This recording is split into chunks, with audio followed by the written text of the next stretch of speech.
Another week, another distraction, but at least I'm getting DMs from many of you telling me that you can now see through the lies, the deception, the distraction. I think this week was Aoko with all these cock and bull stories about her sexual shenanigans, none which I think should be in the public domain. But anyway, people choose. I told you, you choose what you feed your mind with. If your mind is filled with garbage, then that's what you'll continuously consume. I was watching a doctor asking, speaking about cancer and what feeds cancer, what maintains the cancer cells themselves is, and they say it is sugar. So cancer loves sugar, and if you depriving yourself of sugar goes a long way into eliminating, reducing the risk or whatever. So it's the same thing with your mind. Your mind, all the gutter that you're consuming is manifested in we can tell that you're full of shit as an individual, as a Kenyan, if you're always running with toxic negative shit.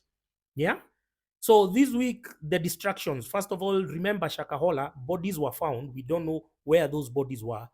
Nobody wants to explain. Raila went there, tried to access the site, the venue or whatever, the staging area. He was denied entrance.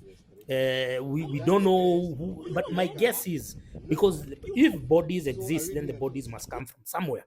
My guess is, during the height of COVID, when it initially came, Kenya had stayed like 2 months without activating, but it was a big hit in Europe. It was a big hit, especially in Germany.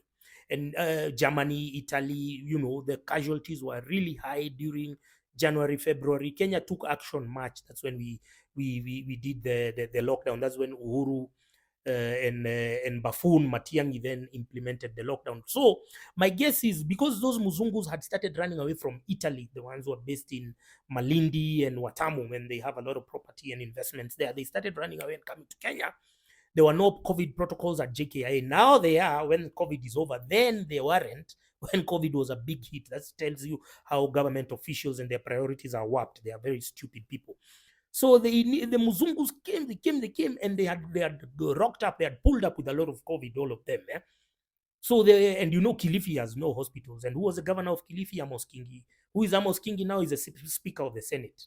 Who is the only one who, you only need government infrastructure to launch such a propaganda campaign on people, filling the top pages. The top pages, the first 5 pages of mainstream news, and the first 20 minutes of mainstream news are controlled by the government to keep you in a constant state of dementia, mass dementia.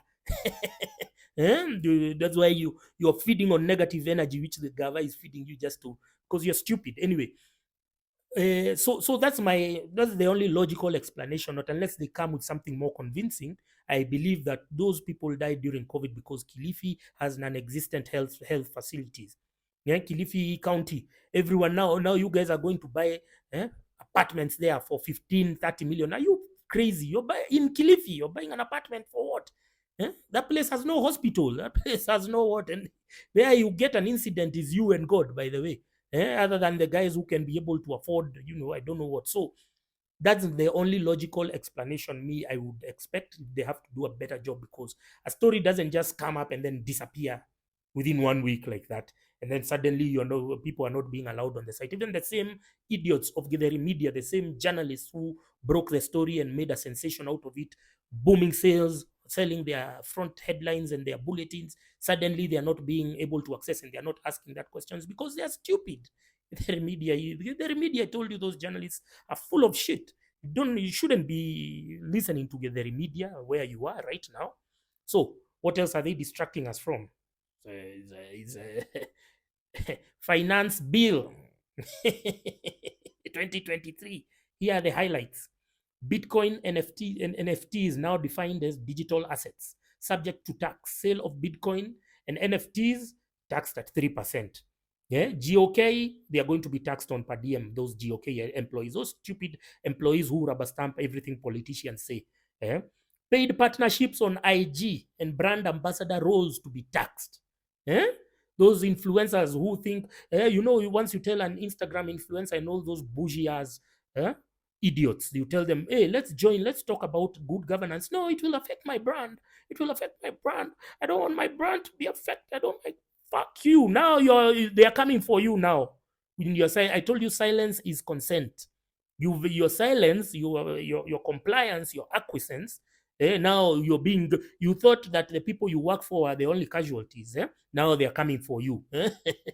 Eh, marketing services now subject to 5% withholding tax, while digital content monetization subject to 15% withholding tax. Yeah, which is the other whatever. Wigs, human hair, false beards, eyebrows, eyelashes will now be subject to 5% excise duty. Imported mobile phones subjected to 10% excise duty.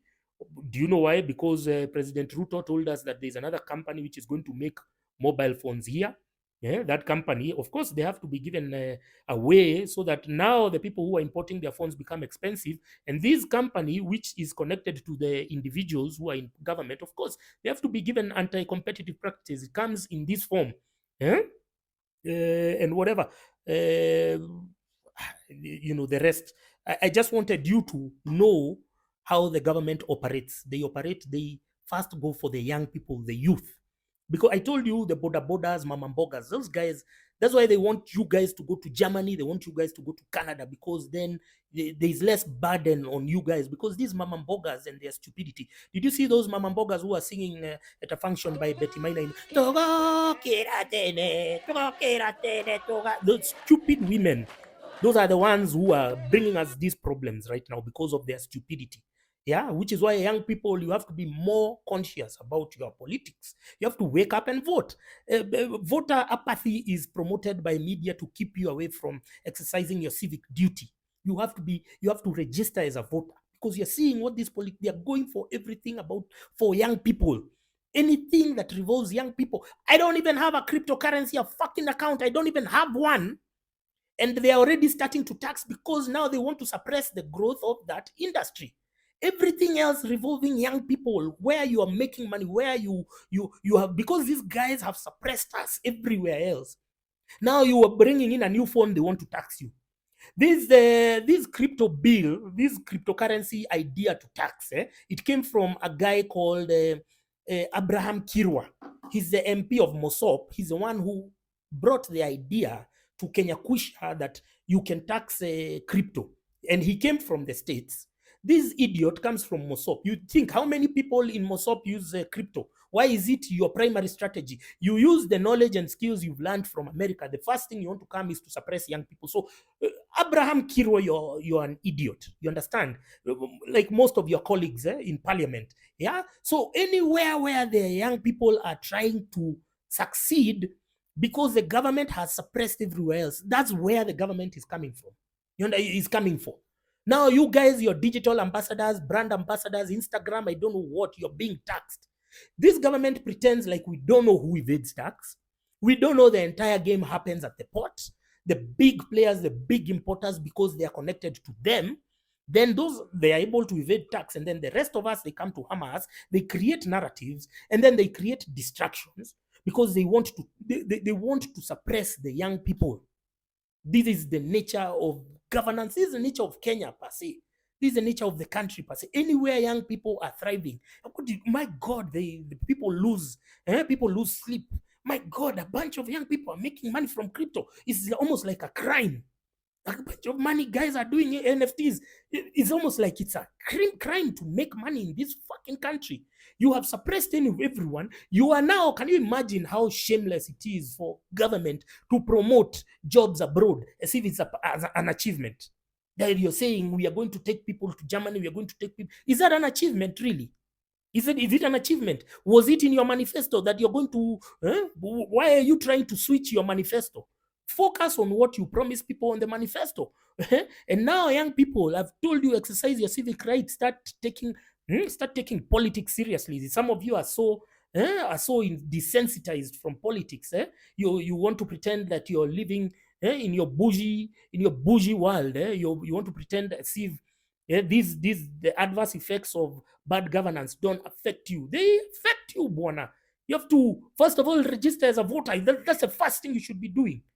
And then secondly, now you make the conversation. When you see a distraction mechanism, be smart enough not to consume toxic content so that we can discuss issues that matter to us.